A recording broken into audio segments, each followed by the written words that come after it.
Friends, Usha बुदड़ा kitchen में आपका तहे दिल से स्वागत। आज हमने बैसाख में जो आखा बीज और आखा तीज मनाई जाती है वो कैसे मनाई जाती है, उसका क्या महत्व है, वो सब इस वीडियो में हम देखने वाले हैं। तो ये पर्व अमावस्या से शुरू हो जाता है। अमावस्या के पहले दिन ही जो गेहूं रहते हैं वो कूट के रखा जाता है और उसको आखा बीज और आखा तीज में उपयोग में लिया जाता है, क्योंकि अमावस्या को गेहूं नहीं कूटते हैं और तीसरा दिन जब आखा बीज को रहता है तब भी गेहूं नहीं कूटते। इसलिए आप जिस दिन आखा बीज है उस दिन कूटिए, नहीं तो फिर 14 को ही आपके गेहूं तैयार करके रख दिए। ये पर्व अमावस्या से मनाया जाता है। इसका खास विशेष महत्व है। इस दिन मूंग चावल कड्डी का खाना बनाया जाता है और पितरों के निमित्त भी ब्राह्मणों को भोजन किया जाता है। इसके बाद आखा बीज और आखा तीज मनाई जाती है। इस दोनों दिन का बहुत विशेष महत्व है। ये दिन कुछ शुभ कार्य करना है तो शुभ मुहूर्त देखने की जरूरत नहीं पड़ती है। इतना इन दोनों दिनों को शुभ माना गया है। साल के 3.5 अतः बिना पूछे मुहूर्त में ये शुभ माना जाता है। इसी दिन त्रेता युग का प्रारंभ हुआ था। इस दिन नया मटका भी घर में भरा जाता है और उसकी पूजा की जाती है। इस दिन आखे गेहूं कूटकर मूंग डालकर खिचड़े के साथ गवार फली की डालकर बड़ी की सब्जी बनाई जाती है और बाटी भी बनाई जाती है। खिचड़ा बनाने से पहले गैस की पूजा की जाती है और ये रसोई सुबह 8 से 9 के बीच में ही तैयार हो जाए। तो ये सब क्या रेसिपी है, इसका क्या महत्व है, इसकी क्या पूजा रहती है, ये सब देखने के लिए बढ़ते हैं हमारे वीडियो की तरफ। आज हम आखा बीज और आखा तीज जो राजस्थान लोगों में मनाया जाता है, बड़ी धूमधाम से मनाया जाता है, उसी के बारे में हम बता रहे हैं और उसमें क्या खाना खाया जाता वो भी मैं आपको बताऊंगी। तो सबसे पहले आखा बीज को ये सुबह सुबह खड़ मांडे जाता है।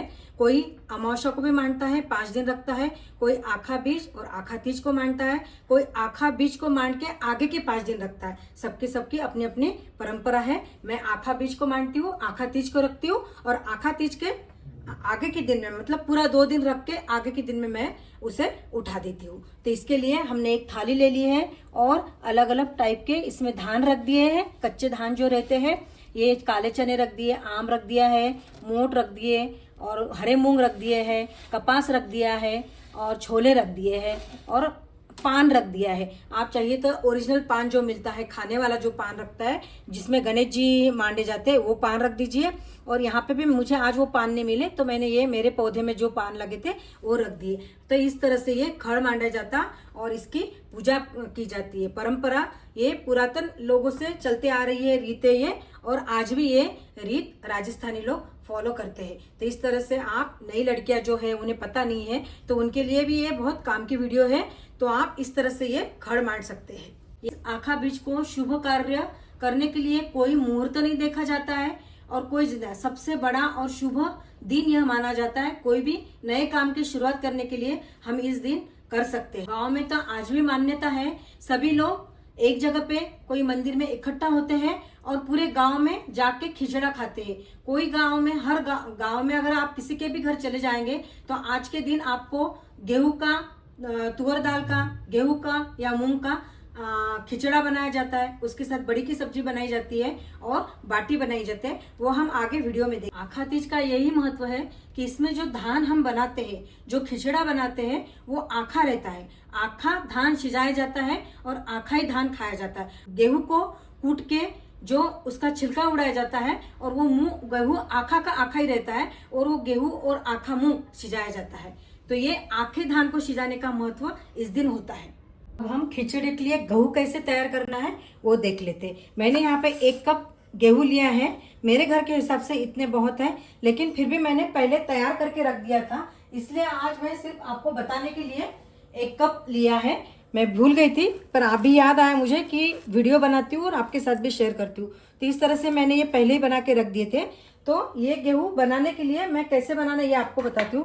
अगर आपके घर में 10-12 लोग हैं तो आप 5 से 6-7 कप आप गेहूं भिगो के तैयार कर सकते हैं। अभी मैंने यहाँ पे 1 कप गेहूं लिया, इसको 2-3 पानी से अच्छे से धो लूंगी और आधे घंटे के लिए भिगो के रख दूंगी। मैंने 1 कप गेहूं लिया था, उसको अच्छे से 2-3 पानी से धो लिया और इसमें 2 कप पानी डाल के हम आधे घंटे के लिए भिगो के रख देते हैं। गेहूं भिगो के रखने के लिए हमें आधा घंटा हो गया है।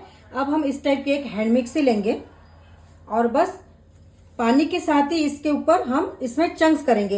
एक 2 से 3 मिनट या 5 मिनट आपको करने की जरूरत है।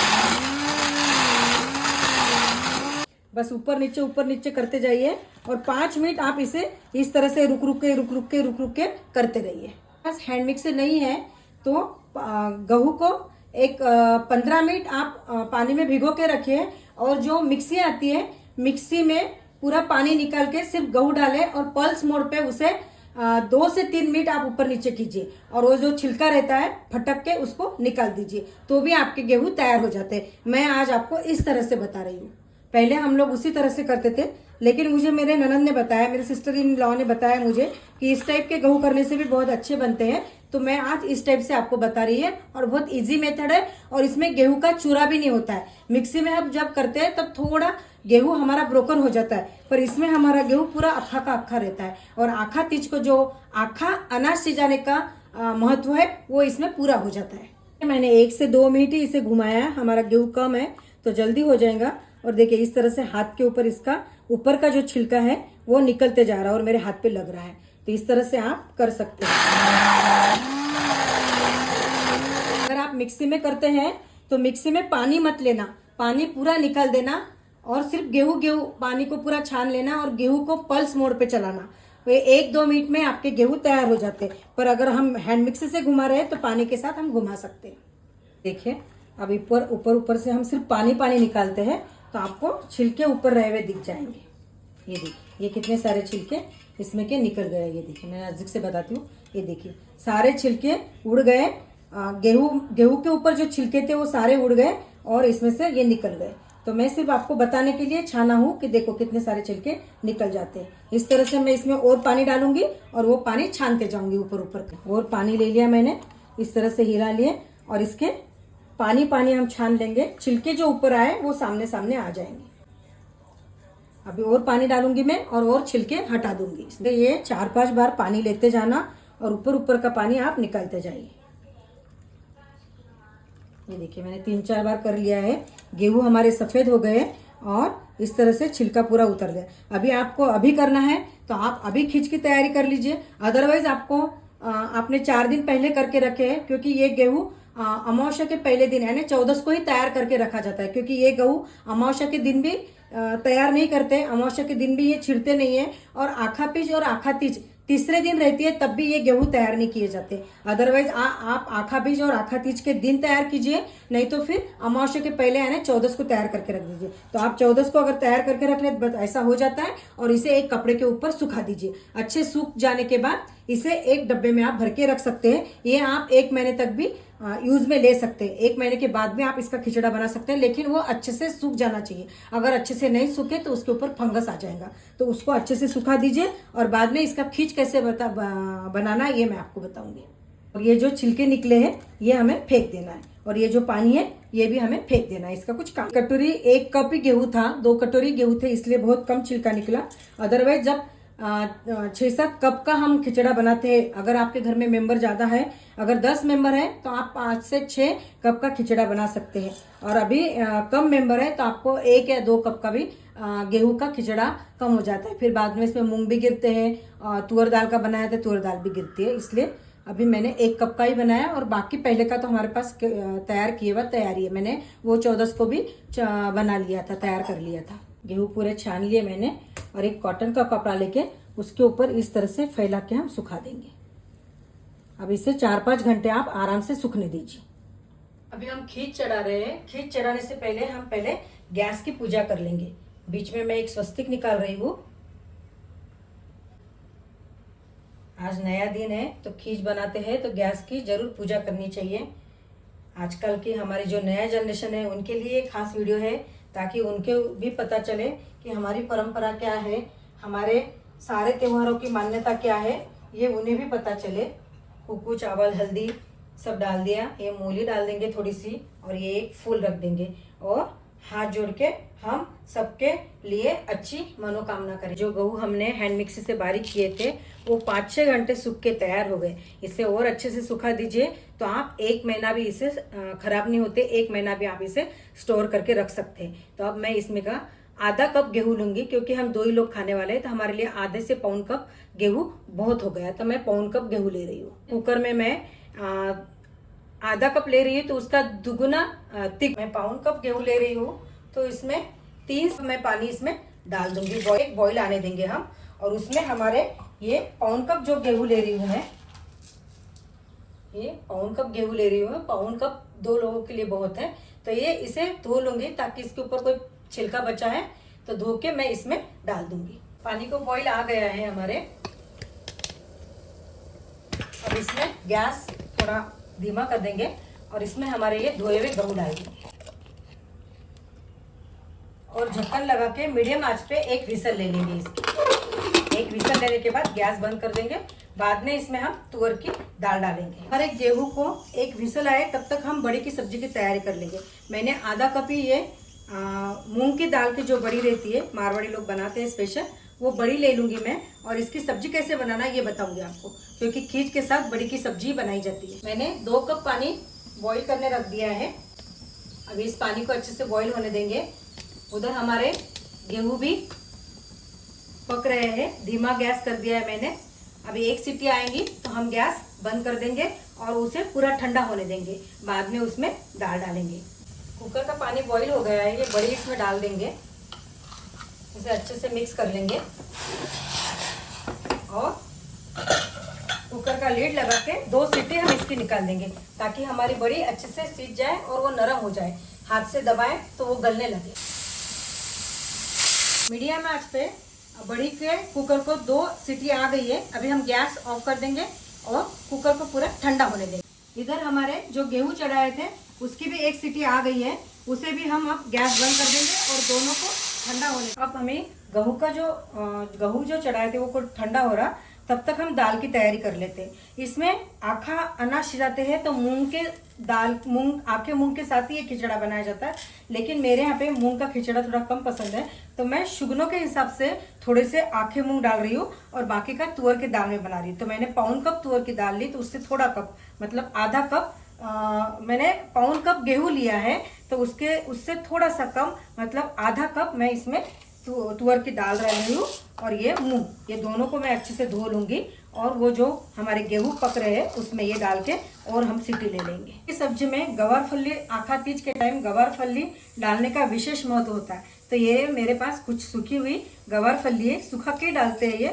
तो ये सूखी हुई गवार फली है। जब बड़ी बॉईल करते हैं, जब बड़ी कुकर में डाल के विसल लेते हैं, तभी ये गवार फली डाल दी जाती है। लेकिन अभी मैंने नहीं डाला है, तो इसे हम अब तेल में फ्राई कर लेंगे और ये सब्जी में डालेंगे। लेकिन ये गवार फली जरूर डालें। अगर नहीं है आपके पास तो ये ऑप्शनल है, नहीं है तो मत डालें। लेकिन अगर आपके पास है तो गवार फली आप जरूर डालें। राजस्थान में तो सूखे हुए गवार फली के पैकेट मिलते हैं और उसे तलते हैं और उसमें नमक मिर्ची डाल के खाते हैं, तो बहुत डिलीशियस लगता है। बड़ी का कुकर हमारा ठंडा हो गया है, इसमें की स्टीम पूरी निकल गई है। अभी हम देखेंगे हमारी बड़ी सीजी या नहीं। ये देखिए बहुत अच्छे से सॉफ्ट हो गई है। ये देखिए, देखने से ही लग रहा है कि ये सॉफ्ट हो गई है। ये देखिए, बस ऐसे ही हमें चाहिए। अब इसके हम तेल में डाल के अच्छे से मसालेदार सब्जी बना लेंगे। गेहूं का भी कुकर हमारा ठंडा हो गया है, विसल पूरी निकल गई है। इसे खोल लेंगे। देखिए थोड़ा सा हल्का गेहूं पका है, ये पूरा नहीं पकाना है हमें, ये बाद में पकेगा पूरा, लेकिन हल्का नरम हो गया। अगर दाल हम इसी साथ में डाल देते तो गेहूं हमारा कड़क रह जाता, तो ये हल्का पका है। अभी पूरा हम इसे अब पकाएंगे। तो ये जो दाल धो के रखी है मैंने, ये इसमें डाल देंगे और 2 से 3 कप पानी वापस हम इसमें गर्म करके डालेंगे। ये दाल और गेहूं पकने के लिए तिगुना चौगुना पानी लगते रहता है, इसलिए पानी इसमें बहुत चाहिए। ये पानी हमारा गर्म हो गया और ये इसमें हम डाल देंगे। मतलब हमने पाउन कप, इसमें आधे कप जितनी हमने दाल ली है तो उसका तिगुना पानी हमने डाल दिया। 2 से 3 कप पानी डाल दिया। ये देखिए इतना पानी ऊपर है। इसमें थोड़ी सी हल्दी डाल देंगे हम, थोड़ा सा घी डाल दें हम। घी डालने से क्या है, पानी जो बाहर आता है वो नहीं आएगा। और विसल लगा के इसकी मीडियम आंच पे या सीम आंच पे, अभी गैस मैंने सीम रखा है और इसके 3 विसल ले लेंगे हम। हमारा खिचड़ा तैयार होता, जो गेहूं और दाल हमने पकने रखा है वो हमारा पक रहा है। बड़ी हमारी उबल गई है, तो हम हमारी सब्जी तैयार कर लेंगे तब तक। तो तेल 1.5 टेबलस्पून ऑयल मैंने रखा है, वो गर्म हो गया है। इसमें थोड़े से सरसों के दाने, थोड़ा सा जीरा, थोड़ी सी हींग, इसको अच्छे से चटकने देंगे। ये अच्छे से चटक गया है। इसमें जो गवारफली की ली थी वो डाल देंगे और थोड़ा सा हरी मिर्ची और करी लीव्स डाल दिए हमने। ये बेसिक मसाले लिए हैं, लाल मिर्ची पाउडर, हल्दी पाउडर, धनिया पाउडर, गरम मसाला और पीनट पाउडर, बेसिक मसाले हैं, वो भी इसमें डाल देंगे। और वो हमने बड़ी जो बॉईल करके रखी थी वो इसमें डाल देंगे। मसाले हमारे जले नहीं तो जल्दी डाल दीजिए। और रस्सा करने के लिए इसमें मैं बड़ी कुकर धो के पानी डाल रही हूँ। अगर आपको ज़्यादा रस्सा चाहिए तो आप ज़्यादा भी पानी डाल सकते हैं। टेस्ट अकॉर्डिंग हम इसमें सॉल्ट डाल देंगे और बस 2 मिनट हमें इसे बॉईल करना है। और हरा धनिया डाल दिया ऊपर से। हमारी बड़ी की सब्जी तैयार हो गई। अच्छा बॉईल आने दीजिए इसे। तो अच्छा बॉईल आ गया है। हरा धनिया में बारीक बारीक कट करके डाल देती हूँ, थोड़ा सा ही डाला है, ज़्यादा पसंद नहीं है। अभी गैस ऑफ कर देंगे हम और इसे एक सर्विंग बाउल में निकाल लेंगे। सब्जी हमारी तैयार हो गई है। इसे हमने सर्विंग बाउल में निकाल लिया और इसे आप लिड रख के बाजू में कर देंगे। ये दूसरी विसल आ गई है, लेकिन इसका पानी बहुत उड़ता है। आजू बाजू का गैस बहुत गंदा होता है। यहाँ शायद थोड़ा पानी ज़्यादा भी हो गया होगा, लेकिन पानी तो उड़ता ही। 3 विसल हो गई है सीम आंच पे या फिर थोड़ा मीडियम आंच पे करके 3 विसल हो गई है। अभी गैस में ऑफ कर दूंगी और इसे पूरा ठंडा होने दूंगी। कुकर हमारा पूरा ठंडा हो गया है। इसे अब हम खोल लेते हैं। ये देखिए हमारे चावल, जो हमने तुअर की दाल डाली थी और आखे गेहूं डाले थे, वो सब पक के बहुत अच्छे से तैयार हो गए और नीचे लगे भी नहीं। अब इसमें हम टेस्ट अकॉर्डिंग नमक डाल देंगे और इसे अच्छे से घोट लेंगे। पहले भगोले में बनाया जाता था, कुकर नहीं रहता था, और इसे इस तरह से जो चम्मच रहता था अच्छा बड़ा, उससे इस तरह से ये घोटा जाता था। आजकल कुकर के काम हो गए तो सारा काम इजी हो गया है। और बस अभी हमारा ये खींच पूरा तैयार हो गया है। अब इस तरह से हमारा ये खींच तैयार हो गया है। जैसे जैसे ठंडा होते जाता है वैसे वैसे ये काटा होते जाता है। इसलिए ठंडा होने के बाद जब हम इसे परोसने लेते तो थोड़ा गर्म पानी डालिए और इसका जो खिचड़ा है वो बराबर तैयार कर लीजिए। अभी हम इसे सर्व करते हैं। ये सब्जी हमारी तैयार हो गई है। और ये खींच में घी बहुत लिया जाता है। घी के बिना ये खींच अच्छा नहीं लगता है, तो इसमें 3 से 4 चम्मच घी डाले जाता है और उसमें घी में मथे जाता है। थाली भरकर लाई रे खींचड़ो, ऊपर घी को बाट को, जी में हमारा शाम धनी जी मावे बेटी जात। तरह से ये हमारी बड़ी की सब्जी और खिचड़ा हमारा तैयार हो गया है। बाटी की रेसिपी जब भी मैं डालूंगी, मैं उसकी रेसिपी की लिंक इसमें शेयर कर दूंगी। आज बाटी मैंने नहीं बनाई है क्योंकि मेरे यहाँ पे बाटी ज़्यादा पसंद नहीं करते हैं, लेकिन खींच के साथ आखा तीज को और आखा बीज को बाटी बनाई जाती है। तो इस तरह से हमारी ये रेसिपी तैयार हो गई है और आप भी बनाइए और मुझे कमेंट करके बताइए कि आपको ये रेसिपी कैसी लगी। अगर आप मेरा वीडियो पहली बार देख रहे हैं, मेरा वीडियो पे पहली बार आए हैं तो लाइक कीजिए, कमेंट कीजिए, सब्सक्राइब कीजिए, आपके फ्रेंड्स के साथ, रिलेटिव्स के साथ मेरी रेसिपी शेयर कीजिए। का भोग हमने ठाकुर जी को लगा दिया है और घर के सारे मेंबर अभी खाना खाएंगे।